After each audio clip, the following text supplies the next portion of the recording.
मम वैरेव संयातः कान् भोगानुपलस्यते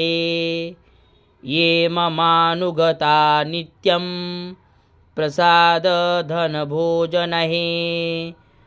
अनुवृत्तिं ध्रुवं त्यज्य कुर्वन्त्यन्यमहीभृताम् असम्यगव्यशीलैस्तहे कुर्वद्भिः सततं व्ययम्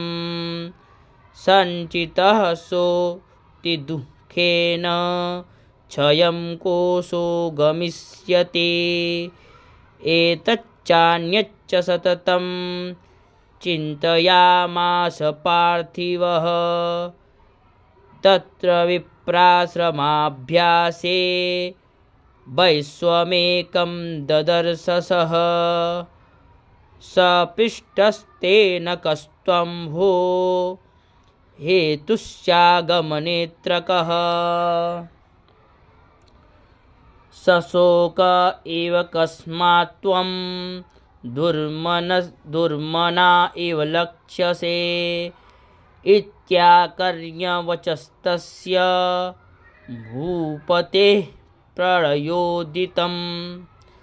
प्रत्युवाच स तं वैश्यः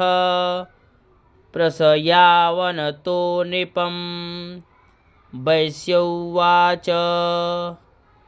सामधिर्नाम वैश्योः मुत्पन्नो धनिनां कुले पुत्रदारैर्निरस्तश्च धनलोभादसाधुभिः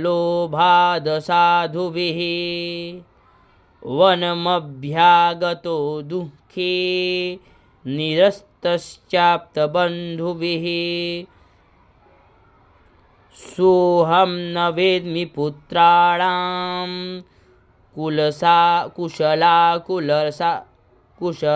कुशलात्मिकां